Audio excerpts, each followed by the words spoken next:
Earl's in the chat, man. I want to thank Earl for connecting us. And thank you for trusting Earl to come on our platform, man. Thank you. Appreciate you. Yes, sir. Yes, sir. First of all, you guys are brothers. I ain't know that, but if you brothers, man, I'm gonna rock with you anyway. You know, I'll just say that right now. Not saying, you know, I don't rock with other people, but I've done interviews for everyone. Ireland, Brits, you know, the Irish, the Brits, you know, places all over Asia. So I'm happy when some brothers want to talk about MMA because, you know, we come from the same area. Back when we were kids, if you start fighting and you start wrestling and shit, they stop the fight and pick you back up and make you stand up and swing on each other. So, you know, I know the culture. I know the culture we come from. So I'm real happy to see some real brothers up here talking about MMA and diversifying themselves with the times, man. Because to me, a fight's a fight's a fight. I grew up in LA, man, in the early 80s in the middle of this game banging shit. I remember the Crips and Bloods. My brothers are rolling 60s. You know, we from a Crip family. The only thing that stopped me from gang banging and doing dumb shit and ruining my life was martial arts. Luckily, I was able to join a martial arts school and learn kickboxing, the first Muay Thai school in all of the West Coast. Wow. So Muay Thai saved my life. That's why I was a little ahead of the curve when it came to brothers doing martial arts and all of that, because I've been in it since the mid 80s, you know what I mean? But I understand how a lot of dudes like to throw them hoes, you know what I mean? You know, if you go to the ground, no, get up, throw them things, you know what I mean? So I'm happy that brothers like you guys is opening it up to the real ones so they understand it's a new way and there's no one way to fight, man. Any way that you use to win your fight, hey, good for you. Right. Yeah, when you guys saw Stipe's posts and his interviews and his pressers and stuff, because he stayed out of the media for a while, but once you guys saw that he was visibly much smaller, did you alter anything in training camp? No, because it's too goddamn late to alter anything. You know, it's fight week. We would be silly if we tried to alter something now. That would simply mean that we didn't do a good job then. You know, we trained for several weeks. We ain't about to switch up now. You know, back in the days when the heat get on, you know, pressure come to you. You can't be switching up. You gotta be who you gonna be. And we ain't about to switch up right now. We're confident in the game plan. We know Francis is able, competent, and ready. And we see him being victorious no matter what it takes. Stipe being lighter simply tells us he plans on going a long time. He wants to take Francis in deep water, and we knew that anyway. We knew that anyway. He's gonna try to get Francis tired, grind on him, push him against the cage, get him down on the ground, get on top of him, and just wear him down. That's the plan. And everyone knows it. I do the same thing because we all know Francis got them cannons. He got them one-hitter quitters in either hand. And if you get caught early in a fight clean by Francis, there's not many guys on clean by Francis with 4-ounce MMA gloves on. There's not many guys in the world that's going to take that explosiveness. So I figured he'd come in light, try to pick the pace up, try to tire Francis out. And when he sees Francis deplete a bit, then he'll get more courageous and more aggressive coming forward and advancing in exchanges. We know what's going on. They know what's going on. Like I said, we know this movie. We know the story. We know the characters. Now it's just time for a different alternate ending this fight. Do you still train Kevin Lee? Absolutely. Yeah. Kevin's my brother, you know. He's coming off surgeries. We've been training easily. But absolutely, man, Kevin, I'm with Kevin 100%. He goes to Faraz for the MMA element, the grappling and all of that, because when Robert Follis, you know, my partner, Robert Follis, passed away and left a huge void in our team.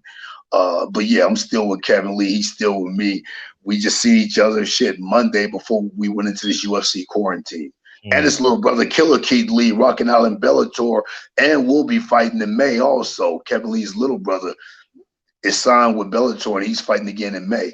So yeah, we're all in training camp right now.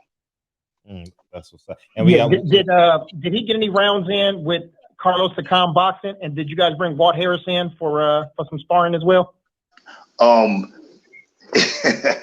not gonna go into details about camp, but all I can tell you, they both Cameroonian, they both in the same city, and they like brothers. They go back from France when Francis first got to France and wanted to be a boxer.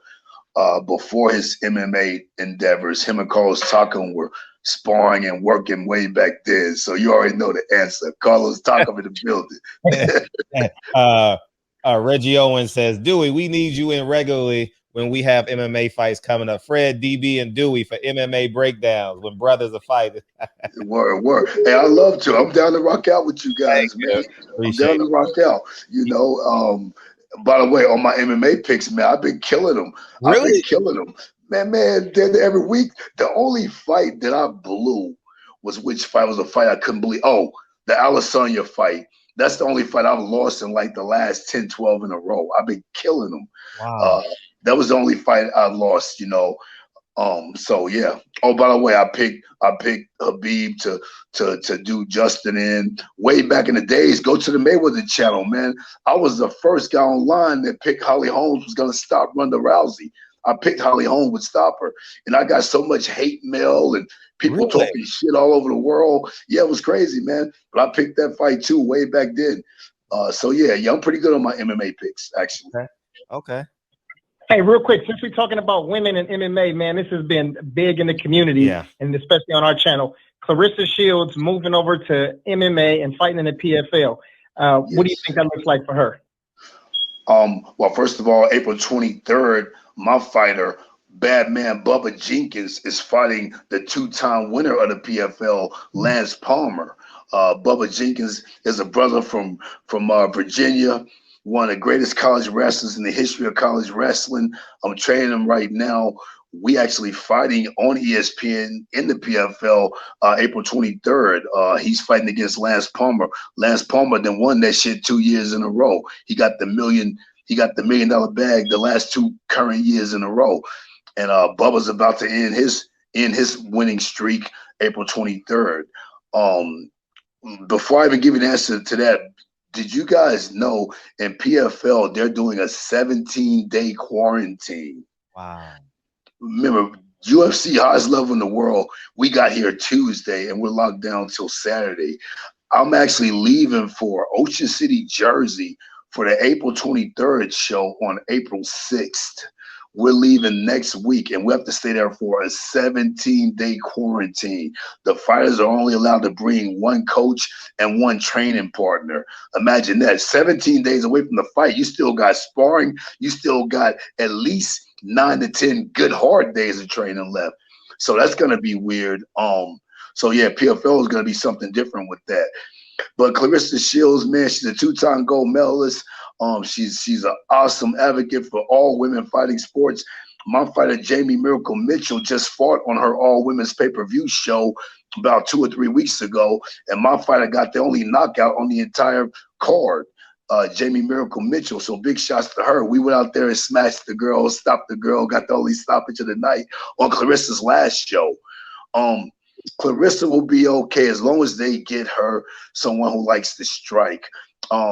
I know it takes a while to get used to that wrestling element when you're a boxer. So as long as the PFL gives her responsible matchups, she's gonna do great because there is no one in there with hands like her. But unfortunately, girls are gonna run away from her, try to kick her leg, and eventually tackle her. So she's gonna need some time before she can fight a real top level, well-rounded mixed martial artist.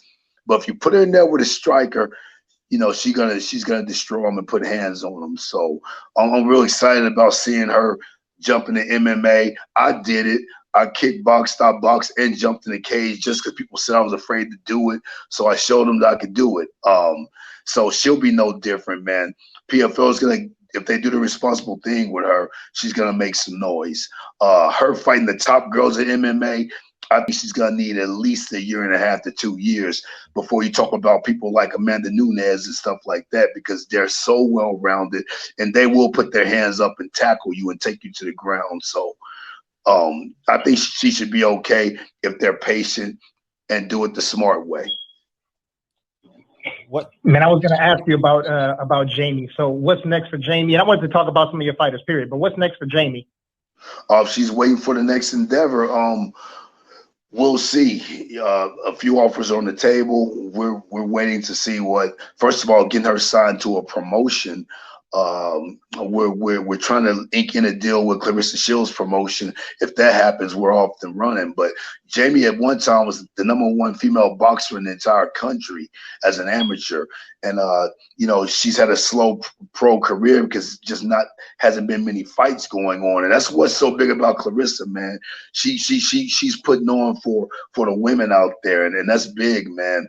So the sky's the limit for her. She's feeling good. She looked good her last fight. She's back in the gym waiting to do it again. We just got to see what's up and go from there.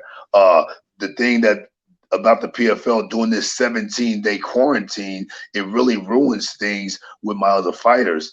So I'm glad she doesn't have anything right now. Otherwise, it would screw me around.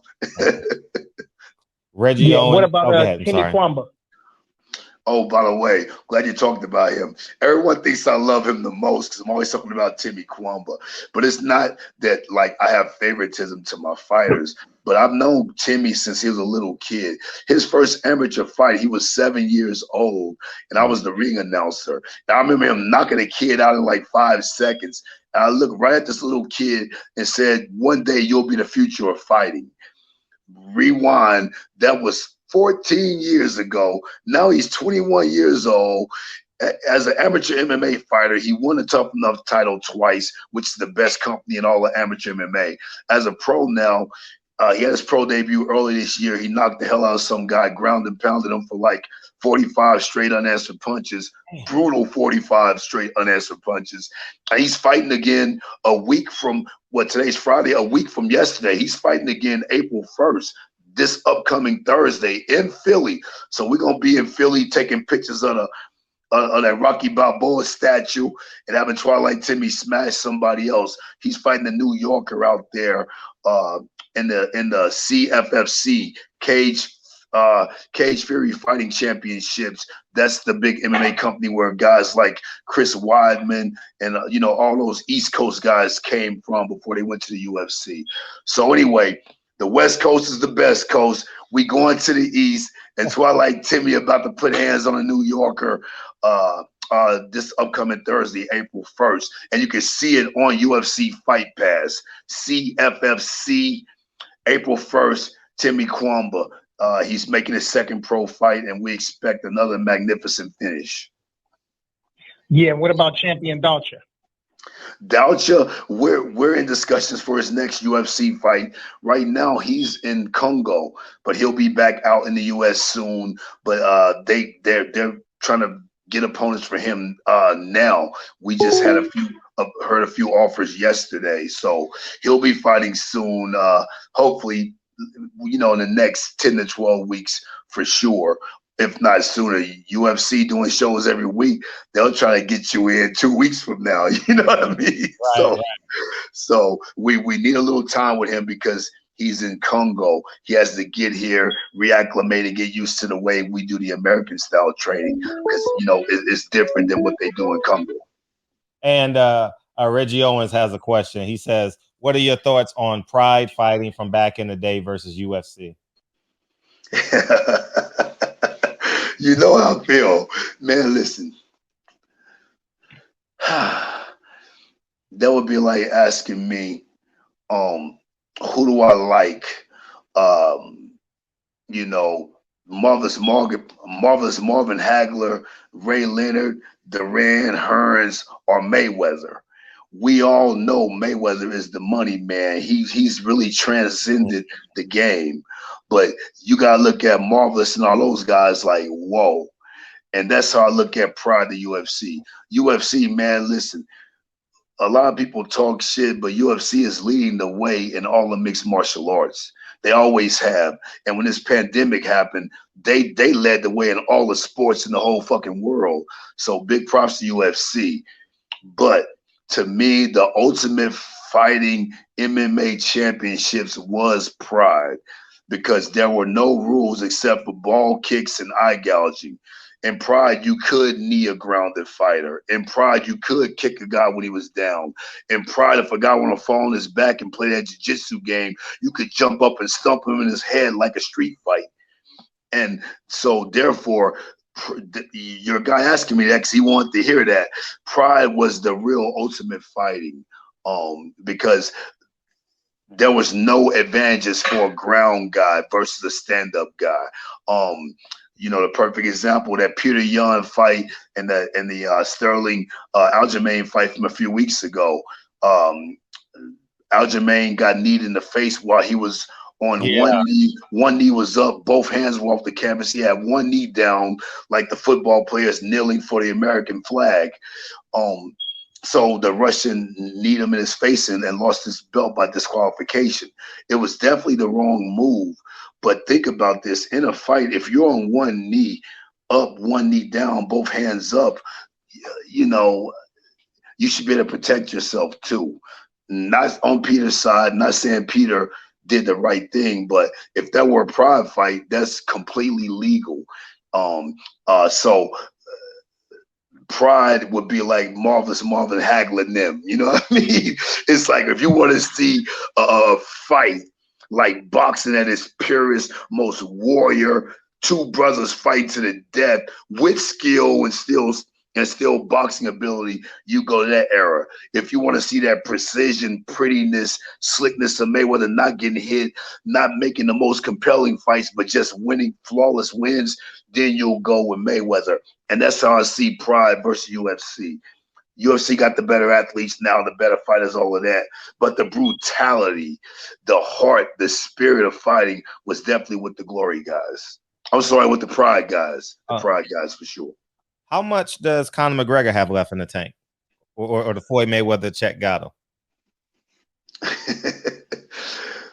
You know what, man? Everyone thinks the money made him, stagnant or what's that word? When we get complacent, happy, lost the hunger. I don't think that, I don't think that, because Floyd done made more money than all them dudes. He never came in stale.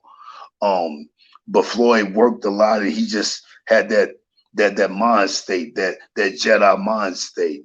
But the reason why I picked Poirier to beat Conor wasn't because he lived in lavish with the whiskey and all of that. Was because I seen a guy who won a lot of fights with antics. He won a lot of his fights by getting under people's skin, making people beat differently. The Jose Aldo fight was a perfect example. He talked so much shit about Brazilians. He made some comments that I ain't appreciate. Riding through the favelas and horseback to enslave your people. I would have wanted to fight him for that type of shit too. But Conor won some of his fights, I felt, because he made guys so angry and so crazy they weren't themselves. Guys nowadays know the trash talk is coming. They know he gonna say whatever the fuck he can to hit buttons, so they're unaffected by it. And now the fight comes down to best man versus best man, not me being so crazy I can't even fucking function what my coaches are telling me. And I think that's the biggest difference. We seen Nate Diaz the first time beat him on a short notice, and the rematch, Nate had him done late in the fight and started walking around, flipping him off and talking shit. They got on that street shit instead of finishing Conor. So Conor to me was never like the baddest motherfucker out there, how Khabib has presented himself. Conor was just popular as hell, a really good fighter, and was punking motherfuckers out mentally and psyching them out mentally before the fight even began. Perfect example. Every time you seen Conor hurt, he's been beaten. Khabib, we seen him get hurt several times, hit, wobbled, then crumble, stumble, but then crumble. In the Dustin Poirier fight, Khabib got caught with a hard punch, wobbled, had to get on his bicycle, get his shit back. Then he shoots in for a crazy takedown. Poirier has him in a guillotine out of this world.